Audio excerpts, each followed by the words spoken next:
오늘 화요 제자훈련 말씀은 특별하게 새로운 질문 안 나가고 주일날 우리 함께 나눴던 우리 운명에 대한 것을 우리가 좀 더 확장하면서 또 여러분과 정리해서 나누는 그런 시간 갖기를 원합니다.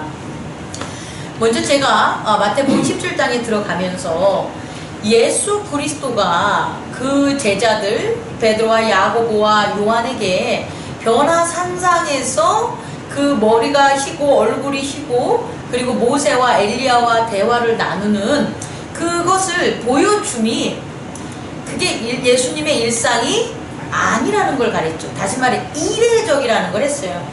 물론 우리들이 그렇게 항상 늘 목사인 제가 정말 이렇게 보면 후광이 비칠 정도로 그런 믿음의 그런 경지에 이르면 날마다 보여주면 좋죠. 제 얘기는 좋죠. 우리 성도들에게 보여주는 것은. 그런데 그것을 위해서 그것이 목적으로 예수님이 오신 게 아니라는 거예요. 마찬가지로 저도 여러분에게 뭐 후광과 거룩의 모습을 그냥 보여주려고 제가 이 교회를 주님께서 저한테 운명을 맡긴 것이 아니라는 거예요. 다시 말해 변화산에서 있었던 모세와 엘리야의 대화는 아주 이례적인 거다. 사실은 이 땅에서는 잘 일어나지가 않아요. 근데 이 땅에서 그렇게 일어나지 않는 게 그러면 왜 일어났냐? 우리는 이 점에 주목해야 된다는 거죠. 왜 일어났냐? 또 하나는 이것과 병행해서 더불어서 우리가 이 땅을 살면서 어떠한 사건과 사고와 또 그거와는 정반대인 은혜라는 것이 발생하는데 그런 일들이 왜 일어나냐도 우리는 주목해야 된다는 거예요. 다시 말해 제가 성경을 여러분에게 전하면서 제가 이제 깨달은 어떠한 것이 있다면 어떤 일이 발생했을 때 그것에 연연해서 그것만 바라보면 그것을 발생시킨 원인을 못 찾는다는 거예요. 그래서 우리는 어떠한 일이 이렇게 발생을 하면 그 일어난 사건과 상황만 보지 말고 그것이 왜 일어나고 이런 일이 어떻게 다스려지는가에 대해서 우리는 연구해야 돼요. 그거 어디서 연구해야 되냐? 말씀과 기도와 찬양으로 연구해야 된다. 왜냐? 우리도 예수님이 지금 변화상에서 그들의 제자를 이끈 이례적인 일이 있는 것처럼 우리의 삶에도 어제와 오늘과 내일이 동일하게 가지 않고 이례적인 일들이 발생할 수 있다 없다? 있다라는 것들을 제가 우선 문제 제시로 드리고 싶습니다. 그래서 변화산에 올라가서 예수님께서 모세와 엘리야와 대화를 나누는데 결국은 그 대화의 내용이 뭐냐라는 거예요. 우린 성경책에는 안 나와 있죠.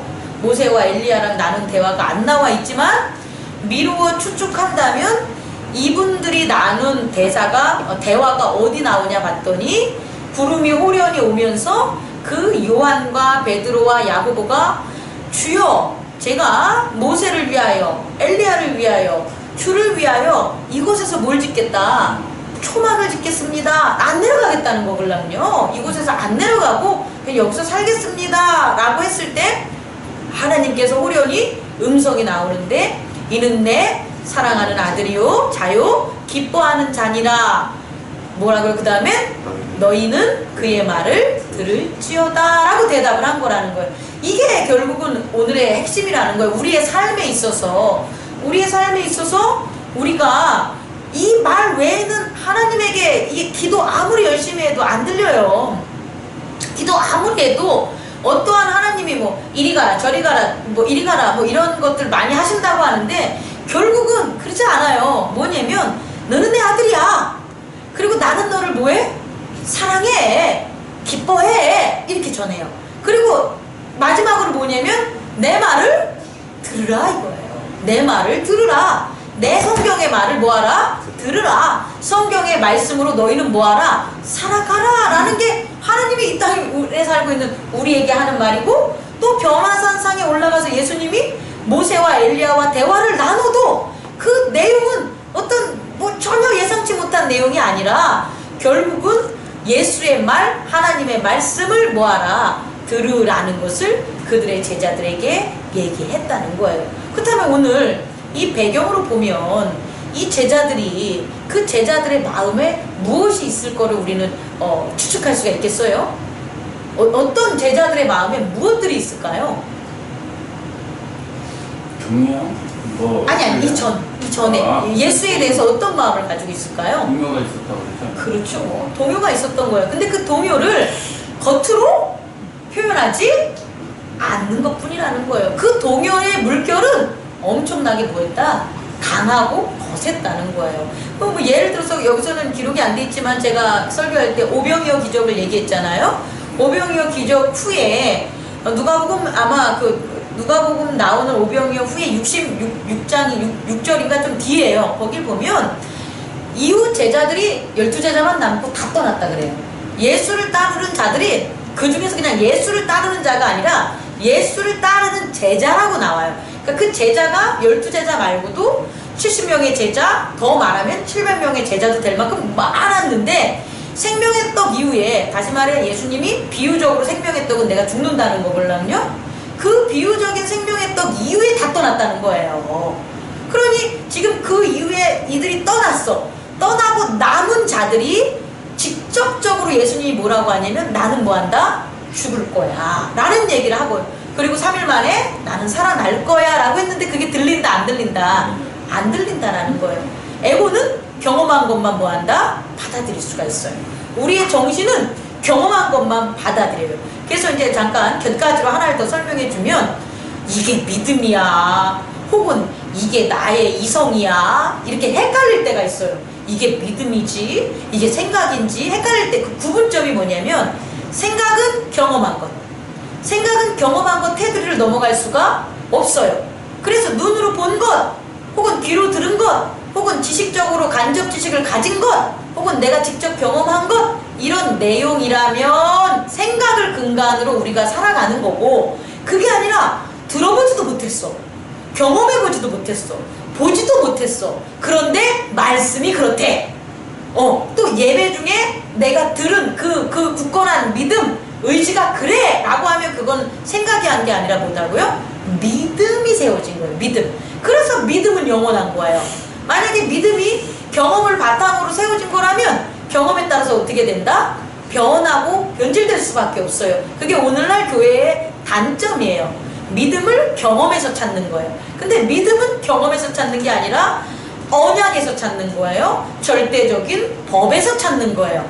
그렇기 때문에 믿음은 경험을 뭐한다? 넘어설 수 있기 때문에 믿음만이 구원의 장으로 다가설 수 있다라는 거예요. 근데 우리 제자들은 오늘 말씀에서 본 것처럼 경험을 못한 거야. 죽은 자가 깨어나는 것.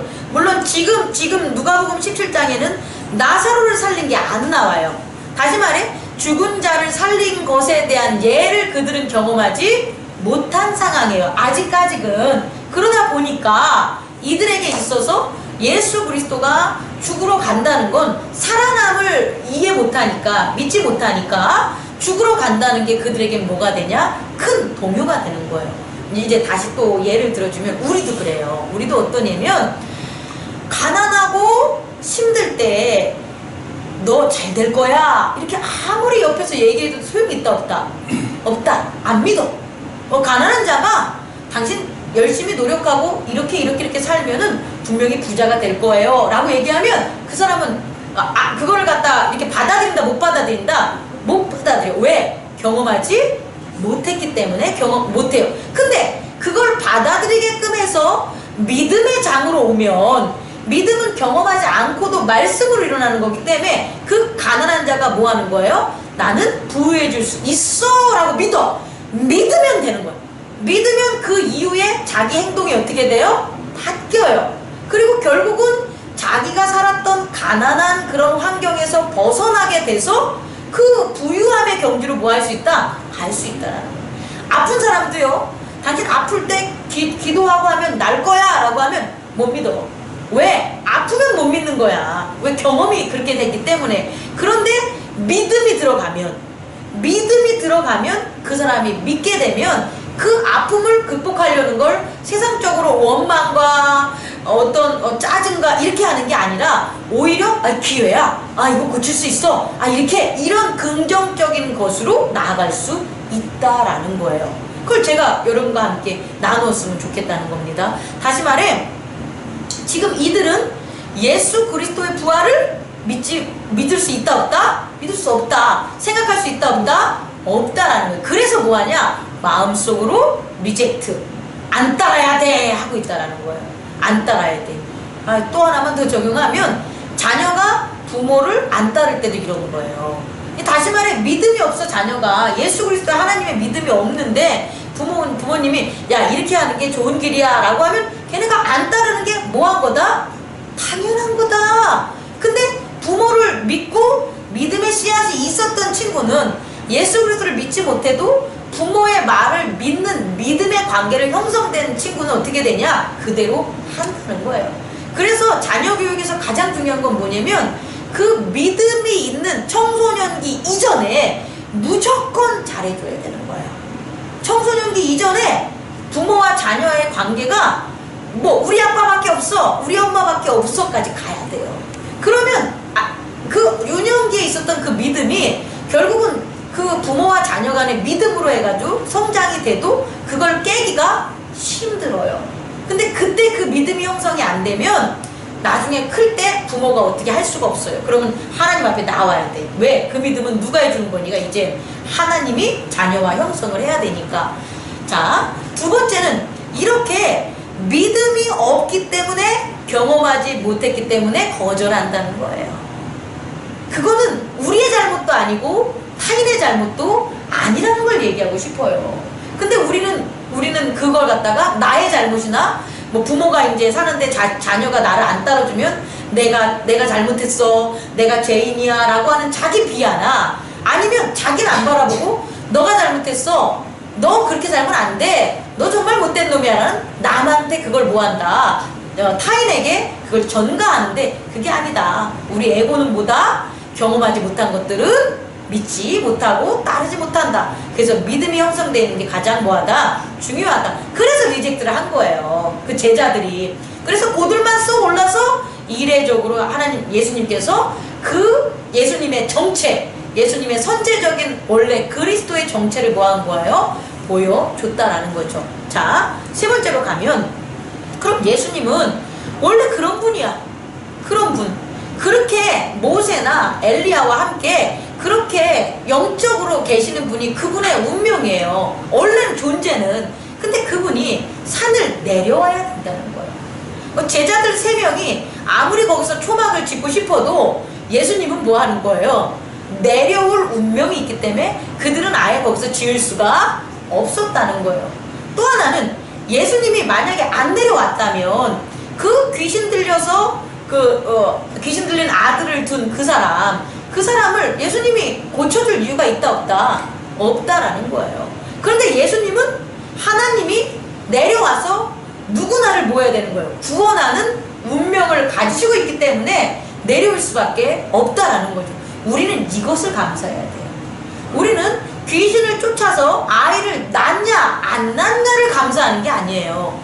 그분의 운명이 우리를 구원하려고 그분이 선택해서 내려오신 것만으로 우리는 뭐 해야 된다? 그분에게 감사를 해야 되는 거예요. 이런 질문들이 와요.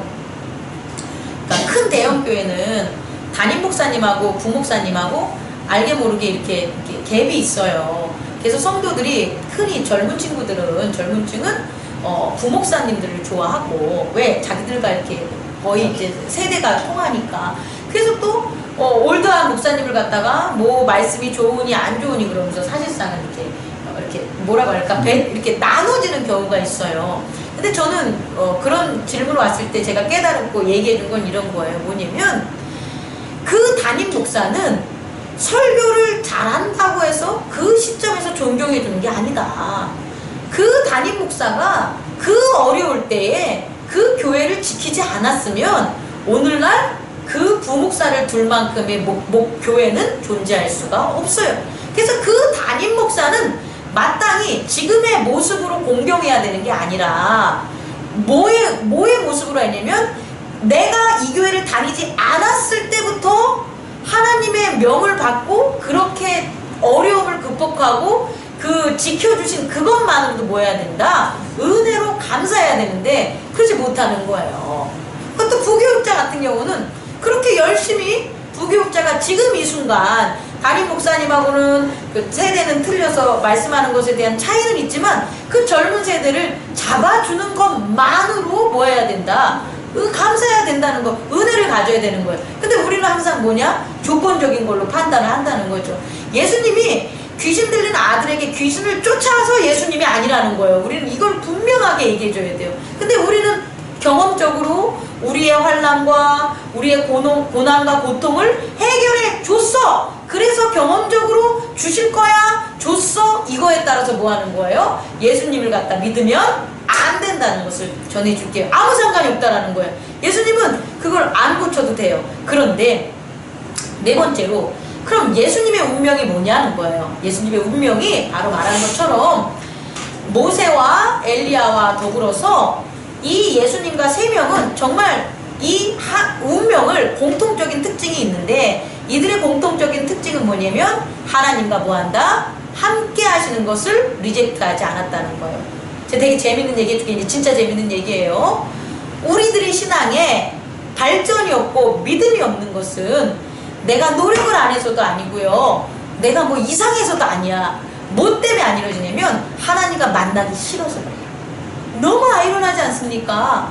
우리 종교인들이 하나님의 은혜 가운데 서지 못하고 믿음 가운데 서지 못하는 아주 근본적인 이유가 뭐냐면 하나님을 만나기 싫어해요.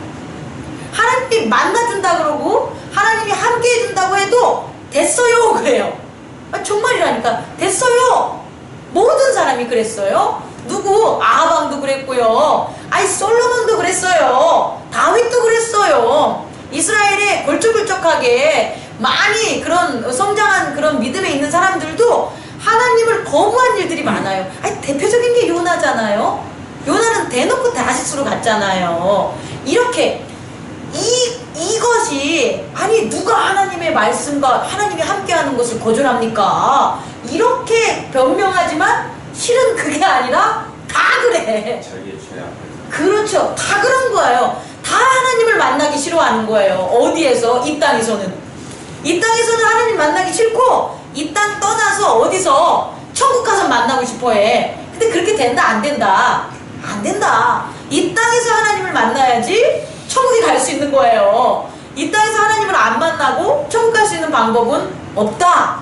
그래서 오늘 예수님과 모세와 엘리야를 봤더니 이들의 공통적인 특징은 하나님을 만나는 것에 두려워하지 않았다는 거예요. 그리고 그것을 구약적인 성경에 예를 든다면 출애굽기 3장 11절에 모세가 그냥 들어도 돼요. 우리 어떻게 외웠던 거니까 출애굽기 3장 그 11절에 보면 아니 내가 누구길래 애굽에 있는 사람들을 우리 이스라엘을 그걸 갖다가 합니까? 어떻게 이끌어냅니까? 그랬더니 하나님 말씀하시는 게 그 되게 중요한 포인트죠. 너는 내가 지정했어.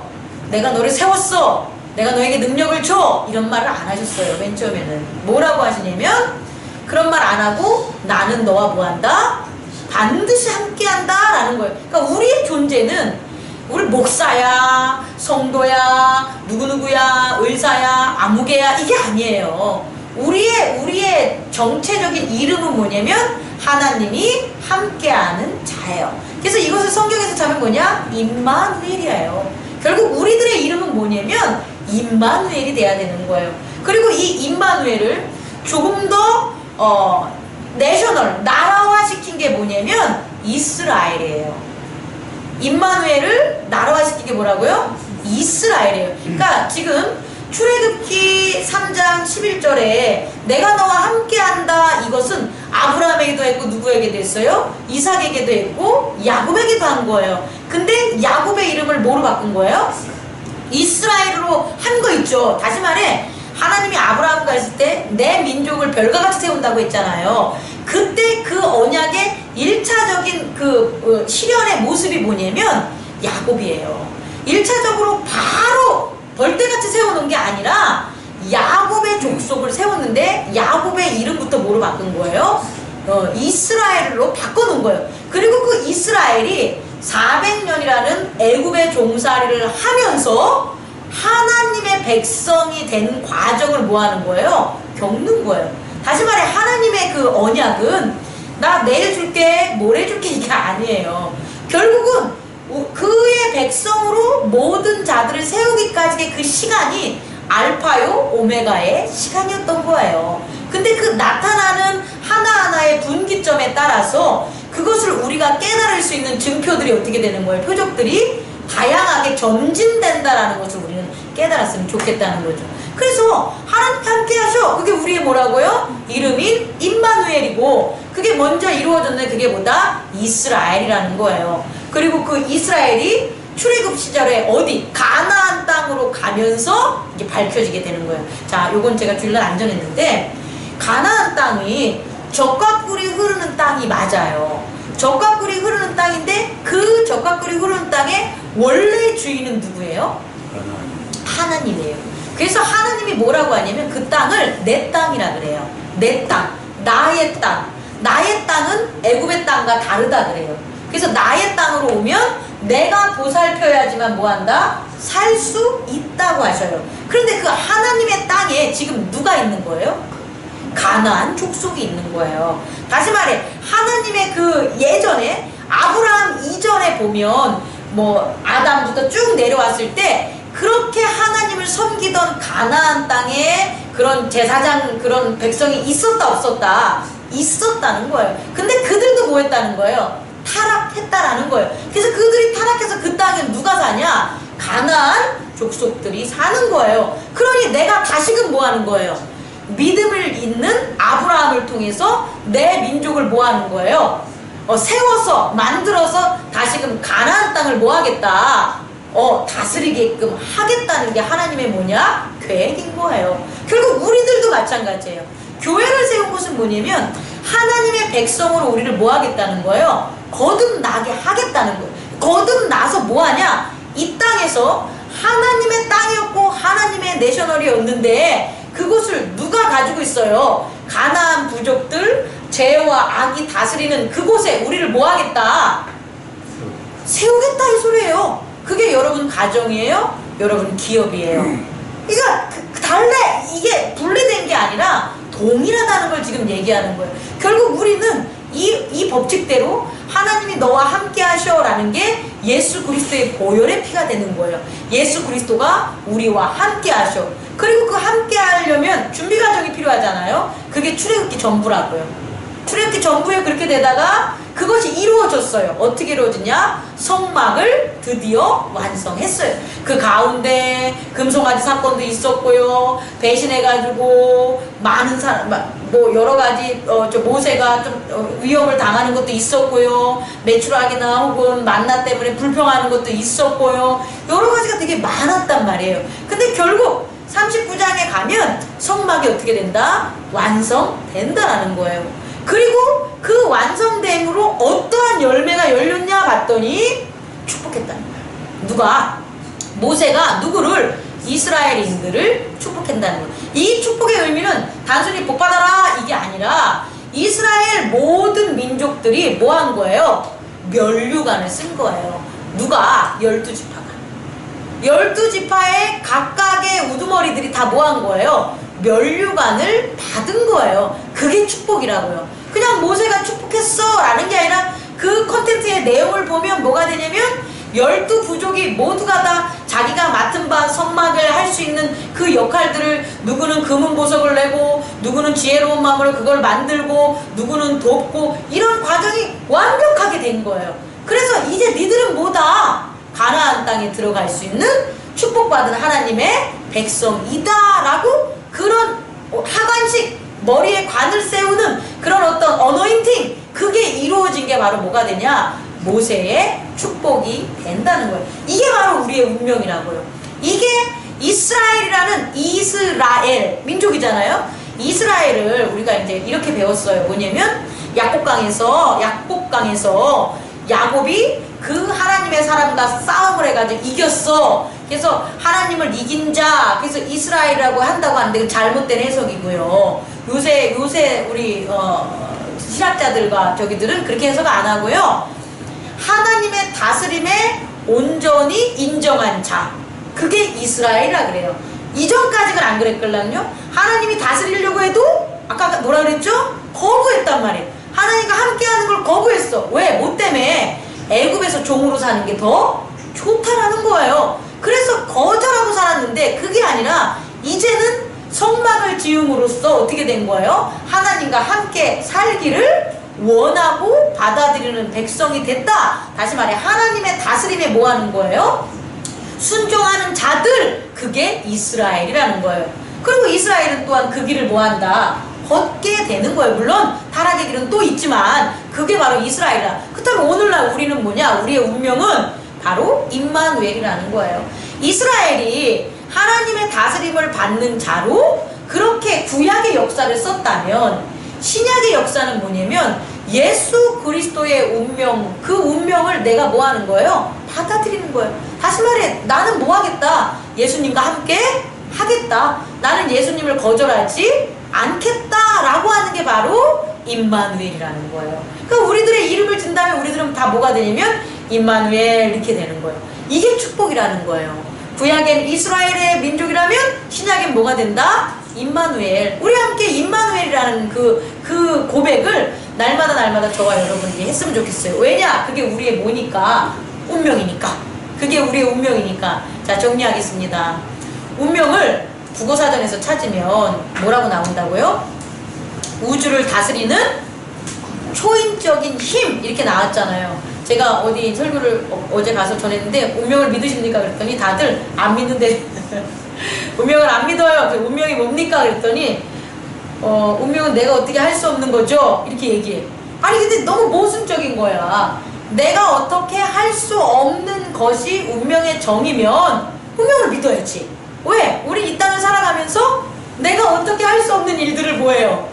너무나 많이 경험을 했잖아요. 그런데 안 믿는 거예요.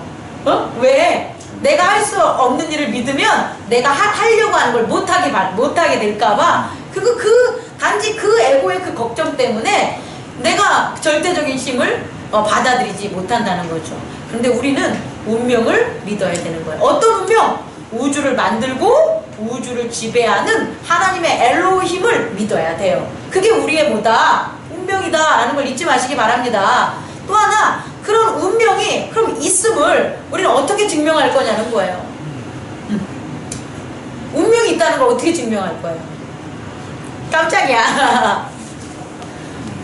예, 두 가지로 증명할 수가 있어요. 하나는 우리 마음대로 태어나지 않았다. 우리가 태어남이 우리 마음대로 태어났다면 운명이 없죠. 절대적인 힘이 아니죠. 그리고 또 하나는 뭘 것 같아요? 그렇죠. 우리 마음대로 죽지 못한다. 다시 말해 운명이 있다는 것을 믿어야 되는 강한 증거는 뭐냐면 생과 사를 내가 결정하면 된다 안 된다? 안 된다. 할 수 없다라는 게 우리는 하나님을 믿어야 되는 가장 근본적인 증거임을 여러분들이 전하세요. 다른 사람들에게. 그런데 운명을 믿은 바로 예수 그리스도처럼 운명을 믿은 자들은 또 하나 이스라엘처럼 야곱처럼 운명을 믿은 자들은 뭐한 권리가 있었다고요? 축복의 복을 받은 거죠. 왜? 하나님이 함께하니까 축복할 수 있는 거죠. 오늘날 우리도 예수 그리스도와 함께하는 운명을 받은 자들은 축복할 수가 있다라는 거예요. 뭐의 의미로, 뭐의 이름으로? 예수 그리스도의 이름으로 축복할 수가 있다라는 거예요. 근데 운명을 거스리는 자, 운명을 받아들이지 않는 자가 있어요. 그런 자들은 어떤 자들이 운명을 받아들이지 않는 자일까요? 좀 아까 얘기한 것에 비춰보면 죽고 사는 것을 내 마음대로 하려는 사람들이에요. 이런 사람들이 가장 불행하다는 것을 여러분에게 마지막으로 얘기해 줄게요. 자, 봅시다. 세상에 이렇게 사는 사람이 있어요. 어떻게 사는 사람이 있냐면 아우 나 더러워서 못 살겠어 이런 말 하잖아요. 아우 더 죽겠어. 살고 있으면서 더 죽겠대. 아우 나 이러면 죽어버리고 싶어 이런 말 하잖아요. 그렇지 않습니까? 내 이렇게 살려면 아유 그냥 죽어버려야지 그러면서 그 삶을 변화시키지 않는 사람들이 있어요. 이런 사람들은 생명에 대해서 자기 마음대로 하는 사람들이에요. 생명에 대해서 자기 마음대로 이렇게 소중히 여기지 못하는 자, 생명에 대한 거를 하나님의 은혜로 받아들이지 못하는 자는 불행해요. 한번 보세요. 여러분 주변에 그런 사람이 있나? 있어요. 있지 않겠습니까? 수원역만 나가도 노숙자로 그렇게 살아서 알코올 먹느니 차라리 뭐예요? 하루 2-3시간만 일해도 어떻게 하는 겁니까? 먹을 것은 자기가 할 수 있잖아요. 근데 그들은 뭐예요? 뒤에 있는, 국어사전에 있는 뒤에 있는 것, 이렇게 살아 저렇게 살아 뭐 하는 거예요? 죽어버려. 나는 죽어. 이렇게 지금 오늘 술 먹고 죽나 내일 얼어 죽나 똑같아. 생명을 자기 마음대로 하는 것, 잘못된 운명에 사로잡혀 있는 사람들이죠. 절대적인 하나님의 그 능력과 그 힘을 믿는다면 그렇게 살지 않는다는 거죠. 이런 사람들은 불행하다는 걸 꼭 명심해 주기 바랍니다. 또 불행한 사람이 있어요. 죽음을 무시하는 자예요. 생명을 소중히 여기지 않는 자와 반대가 뭐냐면 지가 평생 살 것 같이 사는 사람이 있어요. 생명을 무시하는 자, 생명을 존중하지 않는 자. 또 하나는 뭐냐면 죽음을 무시하는 자. 이런 사람들은 뭐냐면 대개 지금의 환경에 아주 넉넉한 사람들이 그래요. 나 차도 있어. 나 먹을 것도 있고, 나 통장 잔고, 나 몇십 년은 살 거 있어. 그런 사람들. 그래서 흥청망청 돈 쓰고, 그리고 흥청망청 애인이 있음에도, 나 자꾸 왜 애인이 있음에도 나오냐? 그게 아니고, 와이프가 있음에도 불구하고, 애인 만나려고 그러고, 놀러 다니려고 그러고, 사귀려고 하고, 이런 사람 되게 많아요. 이런 사람들의 가장 근본적인 마음을 보면 뭐냐면, 자기가 죽는다는 것을 생각하지 않아. 죽어서 어디 하나님의 절대적인 힘에 심판을 받는다는 것을 무시하고 살아가요. 신은 없어 라고 하는 사람들, 다시 말해 죽음을 무시하고 사는 사람들은 불행합니다. 사는 모습이 잘 살고 잘 먹고가 문제가 아니라 그 사람의 내면과 마음과 그 사람을 본다면 불행할 수밖에 없다. 다시 말해 운명에 순종하지 않는 두 가지 징표가 있는데, 삶과 죽음을, 생과 사를 자기 마음대로 하는 사람들은 어떡하다? 불행하다는 것을 전하고 싶습니다. 조금만 더 전할게요. 시간이 있으니까. 어제 우리 뭐 봤죠? 영화? 신과 함께라는 영화를 봤는데, 거기 제목이 부제가 뭐예요? 인과 연인가요? 인연과 연, 하여튼 인연이라는 게 들어가요. 그런 것들이. 제가 이제 얘기해 줄게. 제가 그걸 끝까지 못 보고 나왔어요. 너무 길어가지고. 근데 그걸 보면서 초반에 제가 깨달은 건 그런 거예요. 염라대왕이 있냐? 지옥이 있냐? 이게 중요한 게 아니에요. 응? 우리 기독교는 있잖아요. 지옥보다 더 끔찍한 심판이라는 게 전해진 거예요. 사실상. 그 불교에서 전하는 그 윤회설에 있는 이 지옥은 그 영화에서도 본 것처럼 이 땅에서 조금 의인처럼 잘 살고 하면 다시 한번 환생하는 시간을 준대. 아니 그건 사상이든 그렇다고 쳐. 그런 게 있다고 쳐. 그래도 중요한 거는 그 이 땅에서 죽어서 다시 어디로밖에 못 오는 거예요. 이 땅으로밖에 못 오는 거야. 지옥에서 있던지 이 땅으로 오는 것밖에 못하는 게 그들의 관념과 그들의 생각이라는 거예요. 이해하실 수 있겠습니까? 근데 우리는 지금 그런 거 하는 게 아니라는 거예요. 우리 기독교는 지옥 안 가려고 이런 게 아니에요. 지옥도 못 가. 기독교에 대해서 예수 그리스도의 이름을 믿지 못하고 그를 갖다 거절하고 하나님이 함께하는 임마누엘을 거절하면 어떤 일이 벌어지냐면 지옥에조차 가지 못하는 어디 영원한 심판, 다시 말해 존재 자체가 사라지는 불못에 빠지는 그런 것을 전한 게 예수 그리스도예요. 근데 단 우리가 전하는 구원론은 뭐냐면 지옥으로 가고 안 가는 인과응보에 따른 그런 심판이 아니라는 거예요. 우리는 하나님의 나라로 가는 거예요. 어떻게? 임마누엘. 이해갑니까? 그 임마누엘로 하나님께 가는 건 인과응보라는 그 신과 함께라는 영화에서 나온 것처럼 열심히 살았냐, 잘했냐, 실수적으로 살인을 했냐, 의도적으로 살인을 했냐, 은폐를 했냐, 이런 게 아니라는 거예요. 이런 거 다 없이 뭐냐?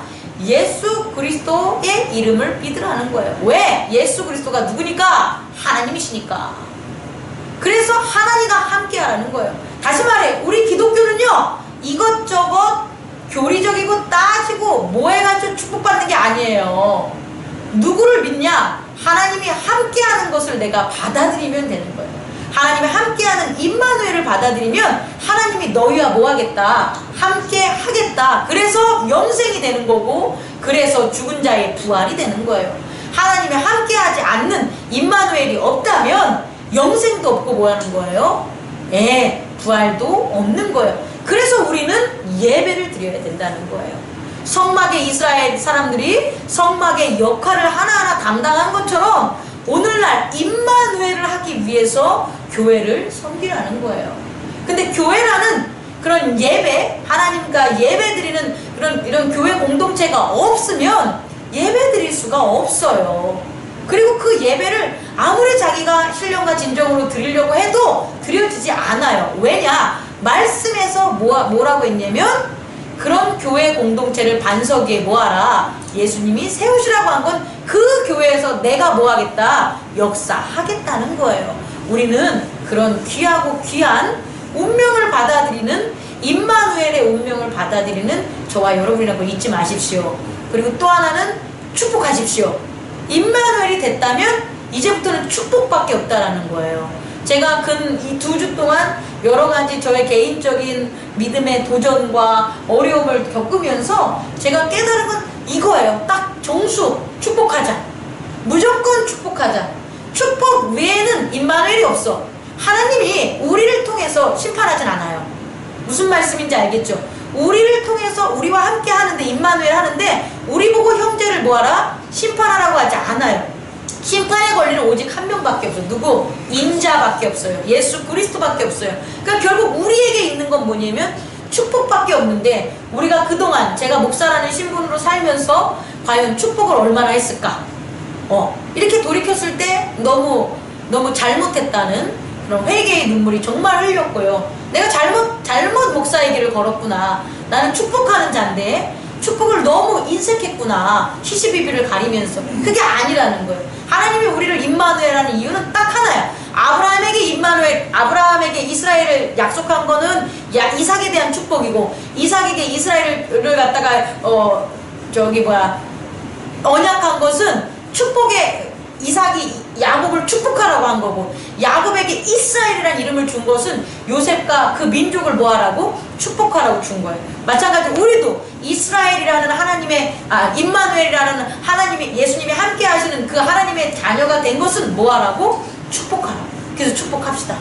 네. 정말 축복합시다. 기도할 때 무조건 축복. 나머지 주의 성령께서 하심을 잊지 마시기 바랍니다. 네. 어떠한 일이 있어도 시시비비를 따지지 마시고 축복하십시오. 그리고 그 시시비비는 누가 하신다? 성령님이 함께 하심을 믿으십시오. 하나 도전하고 싶다. 하나만 도전할게. 그 믿음이요, 그리스도 예수에 대한 이 임마누엘이라는 믿음이요, 예수 그리스도가 부활하신 이후에만 나타나는 게 아니라는 거예요. 자, 예수 그리스도가 죽은 자 가운데 살아나는 그 믿음은 언제부터 있었다? 선제부터 있었다. 태초부터. 성경에는 그것이 기록이 됐냐 안 기록됐냐, 이 기록자의 어떤 차이가 있겠지만 우리가 추측하건대 아담도 죽은 자의 부활을 믿는다 안 믿는다? 믿는다. 하나님이 뭐 해줄 거다? 구원해 줄 거다. 하나님이 구원해 줄 거라는데, 그럼 그 구원이 뭐냐? 영생과 죽은 자의 부활이라는 것을 아담도 믿었을 거란 말이에요. 그 밑으로 내려오는 그 믿음의 계통의 모든 자들이 다 예수님이 오시기 전까지 뭘 믿었다는 거예요? 죽은 자의 부활. 또 하나는 영생에 대한 하나님의 언약을 뭐했다? 믿었다는 거예요. 뭐하지 않았어도, 경험하지 않았어도 믿었다는 거예요. 그 믿음으로, 그 믿음을 가진 자는 뭐한다? 구원받는다는 거예요. 다른 믿음이 아니라 어떤 믿음? 그리스도 예수를 통해서, 그리스도를 통해서겠죠. 예수라는 이름은 뒤에 나오니까 그리스도를 통해서 하나님이 우리와 함께 하셔서 뭐 하시겠다? 영생을 주시고 죽은 자를 부활하겠다는 그 믿음은 예수님 오시기 전 사람들도 뭐 했다는 거예요? 믿는 자들이 있었다는 거예요. 그리고 그건 그리스도에 대한 믿음이니까 그들은 부활했다 안 했다? 했다. 그래서 예수님이 죽은 자 가운데 부활하는 첫 번째 열매를 맺으시고 죽은 자들이 부활해서 거룩한 성으로 가는 모습을 본 자들이 있다 없다? 있다. 그들은 뭐냐? 거룩한 성으로 부활하는 걸 믿은 자들이 본 거라는 거예요. 이해하셨죠? 모두에게 보여준 게 아니라 그렇게 우리의 조상들 중에서 영생을 믿고 죽은 자의 부활을 믿었어. 누구를 통해서? 그리스도를 통해서 믿은 자들이 그것을 갖다 믿고 있었던 예수님 당시의 사람들은 그들이 다시 무덤에서 부활해서 어디로 가는 것? 거룩한 성으로 가는 것을 뭐 했다? 봤다라는 거예요. 그리고 예수님 이후에 제자들은 어떻게 한 거예요? 예수님이 직접 부활하신 것을 봤고 그 증인 임마누엘이 돼서 그 예수님 이후의 세대들한테 뭐 한 거예요? 예수님이 부활하셨어 라는 걸 뭐 한 거예요? 전한 거예요. 다시 말해 우리는 직접 눈으로 보진 않았어도 구약에서 그 예수님의 예언을 믿고 부활을 믿었던 사람들처럼 우리 또한 동일하게 뭐 하는 거예요? 믿음의 후손들로서 예수님이 십자가에서 죽으시고 부활하심을 믿는 거예요. 이해 가셨죠? 다시 말해 그리스도의 죽음과 부활은 태초부터 뭐 했다? 예정된 거다. 그리고 예지됐다.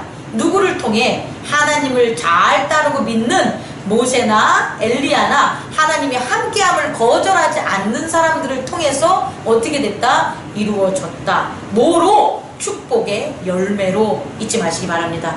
우리가 축복할 수 있는 건 여기에 파워가 있다는 것을 끄겠습니다. 기도하겠습니다.